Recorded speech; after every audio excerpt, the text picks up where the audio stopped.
میری نظر میں مرد صرف برے نہیں ہوتے، وہ صحبان بھی ہوتے ہیں۔ اگر عورت کے صبر کی ہم مثال آب زمزم سے تشبیہ دیتے ہیں تو بالکل اسی طرح مرد کے صبر کی مثال بھی ہمارے سامنے کربلا کی وہ مٹی گواہ ہے۔ ٹھیک ہے کہ اگر مرد جھوٹا اور بے وفا ہے تو پھر عورت کو بھی منافقت کے اس درجے سے اس پہلو پہ اگر دیکھیں تو جہنم میں سب سے زیادہ عورت اس کی حقدار ٹھہری ہے۔ اگر مرد کو اللہ تعالیٰ نے کچھ وجوہات کی بنا پر برتر قرار دیا ہے تو پھر جنت عورت کے قدموں تلے بھی ہے۔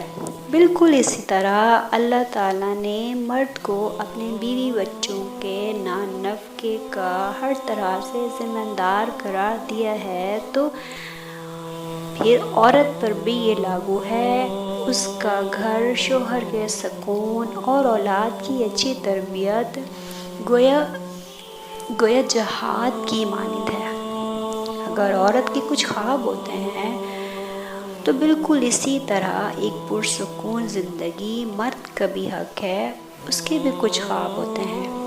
مرد برے نہیں ہوتے، پھر وہ چاہے کسی بھی رشتے سے ہوں، چاہے وہ باپ کے روپ میں ہو، بھائی کے روپ میں یا پھر ہم سفر کے روپ میں، یہ ہر روپ میں ہی صحبان ہوتے ہیں۔ اور سب سے بڑی بات یہ ہے کہ زندگی میں کوئی بھی مشکل ہو، سب سے پہلے اس کا سامنا، ہر طوفان کا سامنا ہمارا صحبان جو ہوتا ہے وہی کرتا ہے، اور کڑی دھوپ میں وہی اس کا سامنا کرتا ہے۔